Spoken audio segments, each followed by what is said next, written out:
मैंने एक हफ्ता पहले एक वीडियो अपलोड करी थी बिग स्कैम एक्सपोज के नाम से। तो आपके हिसाब से इस पूरी लड़ाई में कौन सही है कौन गलत है? नहीं, सिर्फ ये नहीं बोलना है कि आप प्रॉपर लॉजिकली ये बताना है कि अगर मैं सही हूं तो क्यों हूं और अगर मैं गलत हूं तो क्यों हूं। मेरा ये जो ओपिनियन है ना, वो मेरे भाई के भी एक्सपीरियंस पे बेस्ड है, ना कि जस्ट मैं आपका या किसी और का व्यू देख कर आई हूँ। बेसिकली मैंने इसको बहुत करीब से देखा है, क्योंकि जब हम 11th और 12th में थे, अभी मैं यूपीएससी कर रही हूँ यहाँ पर। तो जब हम 11th और 12th में थे, तो मेरे भाई को भी ऐसे लोगों ने अप्रोच किया था, मुझे भी कई बार अप्रोच किया था। तो वहां पे आपने देखा होगा किस तरीके से मोटिवेट किया जाता है, कैसे एक इंसान एक को। अलग सा ही इन्वायरमेंट क्रिएट कर दिया जाता है कि आपको समझ में ही नहीं आएगा कि क्या गलत है क्या सही है। वो इतने कॉन्फिडेंट हो गए, स्पेशली एक लड़की थी, मेरी फ्रेंड थी, वो मुझे बोलती थी कि तू चल तू चल। तो हमेशा उसके स्टेटस पे मुझे यही दिखता था कि कोई BMW के साथ फ़ोटो पोस्ट कर रहा है। Exactly guys, I am not lying. तो कोई मर्सिडीज़ के साथ डाल रहा है। तो भाई ने भी मुझे कल ये बात बताई कि ये सब फेक होता है। अगर प्रोडक्ट बेचना है तो आप सिंपली बेच दो ना, कि हाँ साबुन है 10 रुपये का ले लो। उसके पीछे आप BMW क्यों दिखा रहे हो, जो कि वो पॉसिबल नहीं है। Exactly, that is the truth. कुछ लोगों को ये लग रहा है कि ये लड़ाई मेरे और विवेक बिंद्रा के बीच में है, जबकि ऐसा कभी था ही नहीं। ये कुछ लोग समझ रहे हैं या वो खुद समझ रहे हैं। ये लड़ाई एक्चुअल में सच और झूठ की है। ये लड़ाई एक्चुअल में सही और गलत की है। सर इसमें गलत क्या है वैसे? सर वो कोई तिकड़म लगा के अपना कोई प्रोडक्ट बेच रहा है। सर ऐसे बहुत सारे लोग हैं दुनिया में जो कुछ ना कुछ कर ही रहे हैं, कई सारी टैक्टिक्स लगा रहे हैं। और जैसे एडवर्टीजमेंट में बहुत सारा कुछ होता है, तो सर ये भी इसने भी कोई अपनी टैक्टिक्स निकाली है, तो उसमें सर गलत क्या है अपना प्रोडक्ट बेचने वेरी गुड पॉइंट कि इसमें गलत क्या है। कोई बताना चाहेगा कि इसमें कुछ गलत है या नहीं है या ये सही है? सर बेसिकली इसमें सबसे पहले हमारे लोग 18 to 25 के एज ग्रुप के बच्चों को टारगेट किया जाता है और इसमें उनको सेमिनार तक ले जाया जाता है और उनको ज़बरदस्ती आप अपने कुछ भी बेच रहे हो उन्हें फंसा दिया जाता है। सर अजीब टाइप के वहाँ म्यूजिक वगैरह चल रहे होते सेमिनार में। मैं खुद भी ज्वाइन किया था एक कंपनी में और वो बोलते थे कि आपको आपकी दाढ़ी आने से पहले आपकी गाड़ी आ जाएगी। आई नहीं सर। सर सबसे पहले मैं ये कहना चाहूँगा, क्योंकि जिस आपने बिग स्कैम वीडियो अपलोड की यूट्यूब पे, उसमें आपने ना नाम किसी का बताया ना कंपनी का नाम लिया। तो अगर मैं जैसे चोरी कर रहा हूँ, आप चोर चोर कह रहे हैं, अगर मैंने वो गलती की है तो ऑब्वियसली मैं चिढ़ूंगा उस बात से। आप अगर नाम लेते तो गलत था, कंपनी का या उनका या किसी स्पेसिफिक पर्सन का, तो गलत होता। आपने नाम तो नहीं लिया, और अगर नाम नहीं लिया है आपने और अगर मैं गलत हूँ तो मैं चिढ़ूंगा। और एक और मजेदार बात बताइए, जब वो वीडियो अपलोड हुई कितनों को समझ आया था मैं किसके बारे में बात कर रहा हूं? बहुत कम लोगों को। अगर वो कुछ नहीं करते, चुपचाप बैठे रहते, तो 2 दिन में सब भूल भाल जाता सब है। वो खत्म हो जाता। मतलब एक टीचर है जो क्लास में सामने खड़े होकर के बोल रही है तुम में से किसी एक ने चोरी करी है, और एक बच्चा खड़ा होकर के बोलता है मैंने चोरी नहीं करी है, मैंने चोरी नहीं करी। अरे नहीं करी तो बैठा रहे ना चुपचाप। सर इस पर मैं अपने थॉट शेयर करना चाहूँगा। सबसे पहले तो कोई कोर्स बेचना या प्रोडक्ट बेचना कोई गलत नहीं है, लेकिन प्रोडक्ट का अगर आप 50,000 का बेच रहे हो तो उसकी औकात भी होनी चाहिए उतनी। उनके प्रोडक्ट की औकात है 100 रुपये की, लेकिन बेच रहे 50,000 में। सर एक पॉइंट और मैं शेयर करना चाहूँगा। प्लीज बोलिए। लाइक किसी को पसंद नहीं आया और आप उससे कह रहे हो कि आप दूसरों को सेल करो, तो वो उससे ही बड़ा स्कैम है। असली स्कैम ये है, ध्यान से समझ लो सब लोग, कि एक प्रोडक्ट जो आपको पसंद नहीं आया, आप अपने पैसे वापस मांग रहे हो, लेकिन आपको कहा जा रहा है अगर आपको अपने पैसे वापस चाहिए तो अपने जैसे और 4 बेवकूफ पकड़ करके लाओ और उस पर 30% 35% जो भी है कमीशन लो, और जो आपने पैसा लगाया वो पूरा पैसा आपको वापस। ये स्कैम है। अच्छा, इसी में अगर कोई जेन्युइन प्रोडक्ट हो तो क्या ये स्कैम है? No sir. नहीं है, ये भी ध्यान से समझ लेना। तो मजे की बात यह है कि जब मैंने स्कैम को एक्सपोज किया तो ऐसी हजारों कंपनीज हैं इंडिया में, उनमें से सिर्फ एक ही कंपनी वाले और उस कंपनी का मालिक नहा धो करके मेरे पीछे पड़ गया। इसका मतलब क्या निकालोगे? अब आ करके कह रहे हैं कि बताओ इसमें स्कैम क्या है। तो ठीक है, मैं बताता हूं स्कैम क्या है। आज अच्छे से बताता हूं और पूरी दुनिया को समझाता हूं कि स्कैम होता क्या है। तो एक काम करते हैं, एक वीडियो देखते हैं। उस वीडियो को देखने के बाद में आप लोग अपने व्यूज बताइएगा कि स्कैम है या नहीं है। दोस्तों मेरा नाम नीरज है, मैं राजस्थान जोधपुर से हूँ। बड़ा बिजनेस है। अभी 5 दिन पहले 4 सितंबर को मुझसे एग्रीमेंट पे साइन करवाए और बोले कि आपका जो ये केस है हम सोल्व कर देंगे और जो आपका बाकी पेमेंट है वो हम आपको रिफंड कर देंगे। 4 तारीख के बाद हमारा एग्रीमेंट हुआ। मुझे सेटलमेंट एग्रीमेंट दिया कि आप एग्रीमेंट पे साइन करो, इसको अच्छे से रीड करो, पढ़ो इसको, फिर आप साइन करके हमें भेजो, तब हम आपका जो पैसा है वो हम आपको रिफंड कर देंगे। मेरा जो भी पैसा है मैक्सिमम जो है अब 35,000 मेरा पैसा बड़ा बिजनेस में भी बाकी है। लॉस तो अगर मैं बोलूँ तो मेरा कैश का 1 लाख का मेरा लॉस हुआ है 2 साल के अंदर। एक साल मैंने फुल काम किया, डीएमटी भी पैसा खर्च किया, आना जाना बहुत स्ट्रगल किया, लेकिन पैसा नहीं कमा पाया। 1 लाख का मैं लॉस करके बैठा हूँ। लेकिन जो बड़ा बिजनेस को मैंने दिया था उसमें मेरा 35,000 अभी बाकी है बड़ा बिजनेस लेने का। और जो हमारा एग्रीमेंट का साइन हुआ था वो हुआ था 40,000 का। तो मेरा समीर करके नाम है, तो उन्होंने मुझको एग्रीमेंट दिया और बोला कि 40,290 रुपये जो अमाउंट है वो आपके हम अकाउंट में ट्रांसफ़र कर देंगे जब आप एग्रीमेंट साइन करके हमें भेजोगे उसके बाद। तो मुझे 2-3 दिन बोलते रहे, सर कल होगा, परसों होगा, 24 घंटे 48 घंटे ऐसे ही बोलते रहे। लास्ट में आके बोला सर आपको रिफंड नहीं होगा, आप हमारे रिफंड कैटेगरी में नहीं आते। और उसके बाद मेरे को बोला सर हमारे एक सीनियर आपको कॉल करेंगे, लेकिन उनके किसी भी सीनियर्स का मेरे पास कॉल नहीं आया, ना मुझे व्हाट्सएप पे रिप्लाई दे रहे हैं। यहाँ पे कुछ पोस्ट हैं वो भी मैं आपको शेयर कर दूंगा स्क्रीनशॉट, जो आप देख सकते हो कि कितना बड़ा मेरे साथ फ्रॉड हुआ है। तो अगर आपको भी ऐसे सेटलमेंट एग्रीमेंट दिया जाता है कि आप साइन करिए और आपको पैसा हम रिफंड दे देंगे, तो मेरे दोस्तों ये बिल्कुल भी भूल कर भी मत करना एग्रीमेंट साइन। पहले आप उनको बोलो कि पहले पेमेंट दो, उसके बाद हम एग्रीमेंट साइन करेंगे। देखो भाई एग्रीमेंट क्या है, क्योंकि हम मिडिल क्लास फैमिली से गरीब लोग हैं, हमें सिर्फ अपने काम से मतलब होता है ना। तो हमें जब अपना पैसा मिल जाएगा तो हम पैसा लेके हमें क्या करना बड़ा बिजनेस है ना, हम उनके बारे में नेगेटिव क्यों बोलेंगे। उसके बाद इन्होंने मुझसे वीडियो भी बनवाया, मेरा यूट्यूब चैनल था वो भी डिलीट करवा दिया, व्हाट्सअप ग्रुप भी डिलीट करवा दिया, लेकिन मेरा पैसा इन्होंने रिफंड नहीं किया।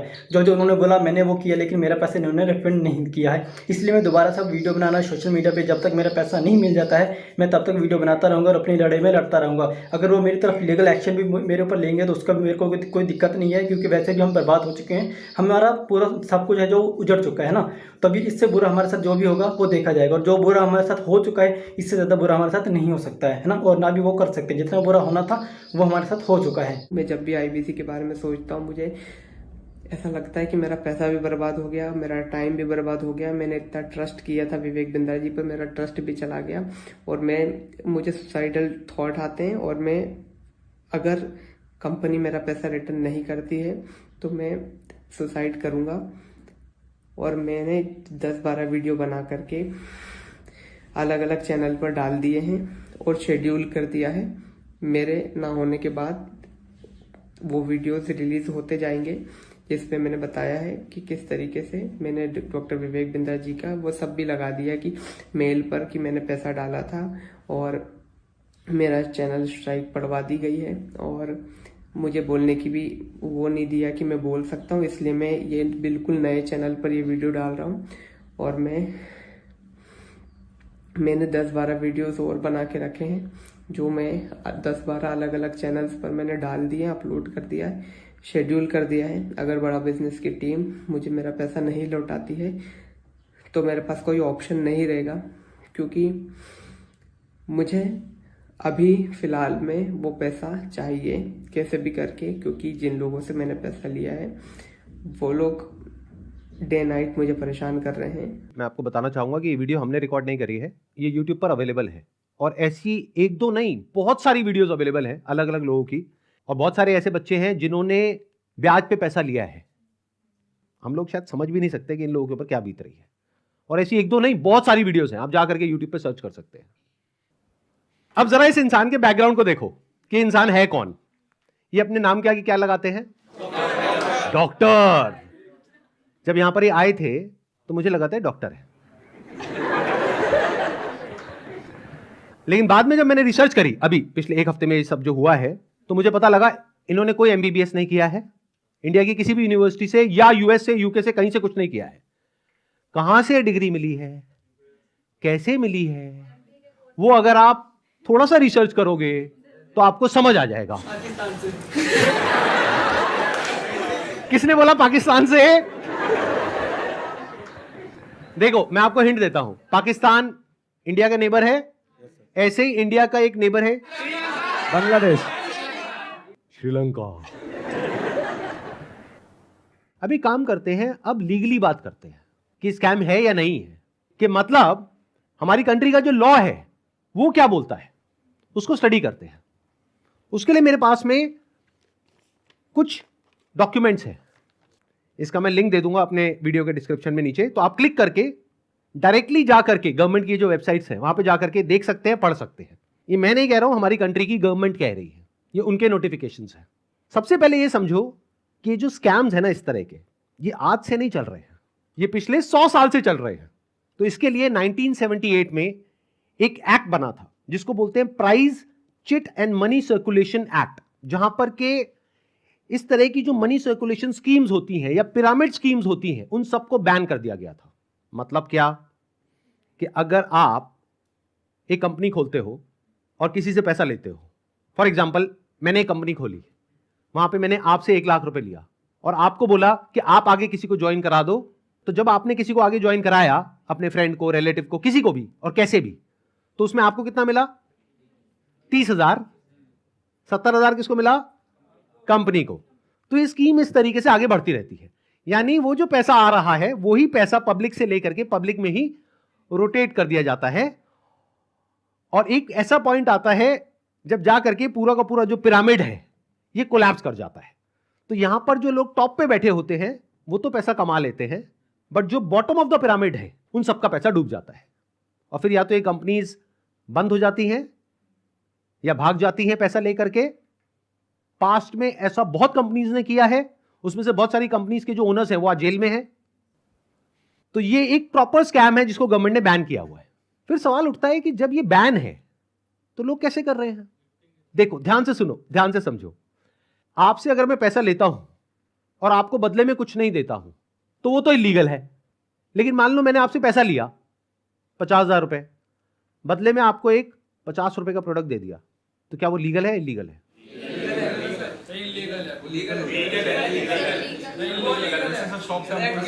हो गए ना कंफ्यूज? तो ये एक लूपहोल है, ये जो लॉ है उसके अंदर, इसको ये लोग यूज कर रहे हैं। मतलब गवर्नमेंट ने क्या कहा कि अगर आप किसी के घर का दरवाजा तोड़ते हो और अंदर जाते हो और चोरी करते हो तो आपको सजा होगी। लेकिन ये लोग क्या बोल रहे हैं कि देखो दरवाजा लिखा है, खिड़की नहीं लिखा है। खिड़की से तो हम जा सकते हैं ना। तो जो कंपनीज जेन्युइन है और जो फेक है उसमें सबसे बड़ा फर्क क्या होता है कि जो प्रोडक्ट है अगर लोग उसकी वजह से ज्वाइन कर रहे हैं और वही एडवर्टाइजिंग में कहा जा रहा है, वही उसका ओनर कह रहा है, तब तो वो जेन्युइन है। मेरे हाथ में ये रिजर्व बैंक ऑफ इंडिया का सर्कुलर है। इसमें क्लियरली आरबीआई ने यानी रिजर्व बैंक ऑफ इंडिया ने कॉशन किया है public against multi level marketing activities. इसमें मैंने कुछ पॉइंट्स को हाईलाइट किया हुआ है, उसको मैं एक बार आपको एक्सप्लेन कर देता हूं। Income under such schemes majorly comes from enrolling more and more members from whom hefty subscription fees are taken rather than from the sale of products they offer। तो ये आरबीआई का कहना है। मतलब देखना ये है क्या वो जो प्रोडक्ट है और सर्विस है उसका जो प्राइस है वो मार्केट से थोड़ा ज्यादा है या बहुत ज्यादा है। अब आपको एक बहुत मजेदार बात बताता हूं। ये सिखा रहे हैं 10 दिन का एमबीए। 10 दिन में कौन सा एमबीए होता है? मतलब इस हिसाब से आईआईएम और ये जितने टॉप एमबीए कॉलेजेस हैं उसकी प्रिपरेशन के लिए लोग कोचिंग में जाते हैं, तैयारी करते हैं कैट को क्रैक करने के लिए, उस सबकी तो कोई जरूरत ही नहीं है। साक्षात विवेक बिंद्रा जी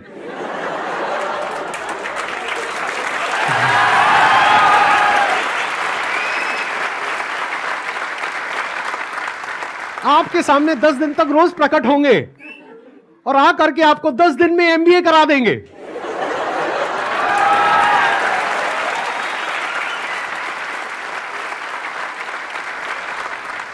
प्रोफेसर साहब एक बात बताइए, आपने अपनी वीडियो में बोला कि एक इमेज मैं 20,000 रुपए की बेच रहा हूं, तो क्या वो स्कैम नहीं है? और वो 50,000 का कोर्स बेच रहे हैं तो वो स्कैम है? इसका क्या मतलब है? मतलब भाई साहब ये है कि मेरी जो 20,000 की इमेजेस हैं वो कौन खरीदता है? आप में से कोई भी है जिसने आज तक मेरी कोई भी इमेज खरीदी? Not even a single person. तो हमारी इमेजेस कौन खरीदता है? जो बड़ी बड़ी कंपनीज हैं, बड़े बड़े ब्रांड्स हैं जिनकी टर्नओवर हजारों करोड़ रुपए की है, वो 20,000 रुपए की इमेज खरीदते हैं। क्यों खरीदते हैं? क्योंकि अगर वो इमेजेस हमसे नहीं खरीदेंगे और खुद शूट करेंगे तो उनका खर्चा आएगा 5 से 10 लाख रुपए, और वो इमेज कितने में मिल गई? 20,000 रुपए में। हमने जब वो शूट किया तो हमने 10 लाख रुपए लगाया, तब जाकर के 20,000 में एक इमेज बेची। तो इसमें किसका फायदा है? उस कंपनी का भी फायदा है और हमारा भी फायदा है। इसको बिजनेस बोलते हैं।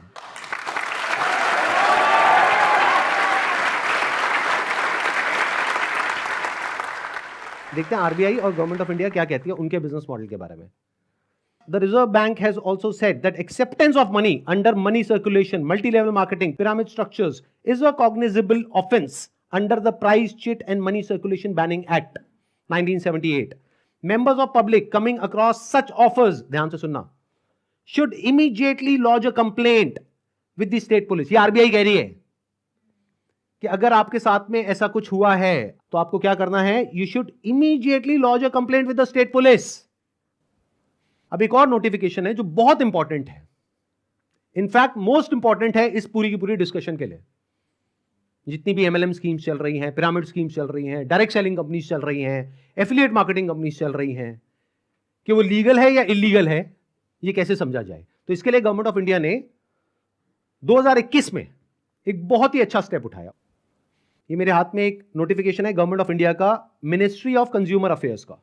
उसमें क्या कहा गया है? ये टोटल 13 पेज का डॉक्यूमेंट है, जिसमें क्या कहा गया है? The central government hereby proposes to frame consumer protection direct selling rules 2021। 2021 में आए थे ये। इसके बारे में बहुत लोगों को पता ही नहीं है, इसलिए ये स्कैम इतने आसानी से चल रहे हैं। अगर पता हो तो इनकी दुकान 2 दिन में बंद हो जाए। डिटेल में अगर आप जानना चाहते हैं इसमें क्या क्या लिखा हुआ है तो नीचे यहाँ पे डिस्क्रिप्शन में आपको लिंक मिलेगा, उस पर क्लिक करके आप देख सकते हैं और पढ़ सकते हैं इसको। मैं बस शॉर्ट में कुछ पॉइंट्स मैंने हाईलाइट करे हुए हैं, वो आपको बताता हूं जो समझना बहुत जरूरी है। It applies to all models of direct selling, whether it is multi level, whether it is single level, whether it is affiliate, किसी भी स्ट्रक्चर से आप सेलिंग कर रहे हो तो आपको इन रूल्स को फॉलो करना है। सबसे पहला रूल क्या है? It has no provision that a direct seller will receive remuneration और incentives for recruitment oblique enrolment of new participants in the direct selling business except as a result of sale of goods और services by them. मैं इसको थोड़ा सरल भाषा में translate करके बताता हूं। इसमें कहा जा रहा है, आप अगर एक डायरेक्ट सेलिंग कंपनी हो तो आपकी कंपनी में जो डायरेक्ट सेलर्स हैं उनको जो पैसा मिल रहा है या इंसेंटिव मिल रहा है या कमीशन मिल रहा है, वो नए मेंबर्स को एनरोल करने पर नहीं मिलना चाहिए, बल्कि वो मिलना चाहिए फॉर सेल ऑफ गुड्स और सर्विसेज बाय देम। वो जो कंपनी गुड्स और सर्विसेज दे रही है उसकी वैल्यू क्या है? अब ये कौन डिसाइड करेगा? जिन्होंने वो परचेज किया। अगर तो उन्होंने 50,000 का कोर्स परचेज किया इनकी कंपनी से और वो सब सेटिस्फाइड है तो कोई प्रॉब्लम ही नहीं है। बट अगर उसमें से 99% लोग सेटिस्फाइड नहीं और अपना पैसा वापस मांग रहे हैं और ये पैसा वापस नहीं कर रहे हैं तो ये स्कैम है ना। बिंद्रा जी आपने पूछा था ना क्यों है ये स्कैम, तो बता रहा हूं आपको। इसमें कहा गया है, इट अलाउज और provides for a buy back or repurchase policy for currently marketable goods which are not unpacked or services sold to the participant at the request of the participant at reasonable commercial terms। मतलब कि कोई buyback का option होना चाहिए। किसी company ने आपको 50,000 रुपए के कुछ प्रोडक्ट्स या सर्विसेज दे दी, अब आप कहते हो मेरे किसी काम की नहीं है, तो अब आप उसका क्या करोगे? उस कंपनी को एक बायबैक पॉलिसी देनी पड़ेगी। अब देखना, ध्यान से सुनना, ध्यान से समझना। बायबैक आप किस चीज पर दे सकते हो? जिसकी कोई मार्केट वैल्यू हो। मतलब कि गवर्नमेंट क्या कह रही है यहां पर कि आप कोई ऐसा प्रोडक्ट बेचो डायरेक्ट सेलिंग में जिसकी कोई मार्केट वैल्यू हो, क्योंकि अगर 3 महीने बाद वो इंसान आकर के कहता है कि ये लो आपके प्रोडक्ट्स वापस, तो उस कंपनी को पता है कि ये प्रोडक्ट्स पैक्ड हैं, तो ये प्रोडक्ट्स हम किसी और को दे देंगे, तो ना कंपनी का नुकसान हुआ ना कस्टमर का नुकसान हुआ। बट अगर कुछ आपने ऐसा बेच दिया है जिसकी कोई मार्केट वैल्यू ही नहीं है, फॉर एग्जाम्पल आपने कोर्स खरीदा इनसे, अगर आप जा करके किसी को बोलते हो कि कोर्स मैंने 50,000 का लिया है, आपको 5,000 का देती हूं, ले लो, कोई लेगा? 500 रुपए का लेगा? तो इसकी मार्केट वैल्यू क्या है? Zero. It is a clear violation of this act. इसलिए ये स्कैम है Bindra ji.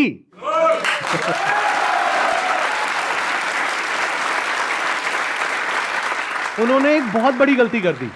It was never meant to be Sandeep Maheshwari versus Vivek Bindra. It was just an awareness video. जबरदस्ती आ करके बीच में छलांग मारी है उन्होंने, जबरदस्ती। मेरा मकसद सिर्फ किसी एक पर्सन को टारगेट करना नहीं है, बल्कि सबको अवेयर करवाना है कि देखो दुनिया में ऐसा कुछ हो रहा है, तो बच करके रहो। Mis selling means recklessly misrepresenting a product और service in order to successfully complete a sale. It also includes providing consumers with misleading information about a product or service. This can involve omitting key information, मतलब key information आप उनसे छुपा रहे हो about a product, or providing information that makes the product appear to be something it is not. मतलब कि अगर सरल भाषा में बोला जाए तो आप ऐसा नहीं कर सकते कि आप दिखा कुछ और रहे हो और दे कुछ और रहे हो। उन्होंने अपनी एक वीडियो में नहीं, पता नहीं कितनी वीडियोस में खुलेआम खुद उन्होंने, विवेक बिंद्रा ने खुल करके बोला है कि अगर आप महीने का 10 लाख रुपए नहीं कमा सके तो मैं आपके सारे पैसे वापस कर दूंगा। अब एक सबसे इंपॉर्टेंट क्लॉज आ रहा है, इसके बाद मैं एक वीडियो प्ले करूंगा। क्लॉज नंबर 7 का 2E एक पर्टिकुलर क्लॉज है जो सबसे इंपॉर्टेंट है इस पूरे के पूरे सर्कुलर में। इसको ध्यान से सुनना, ध्यान से समझना। A direct selling entity and direct seller shall not refuse to take back spurious goods or deficient services and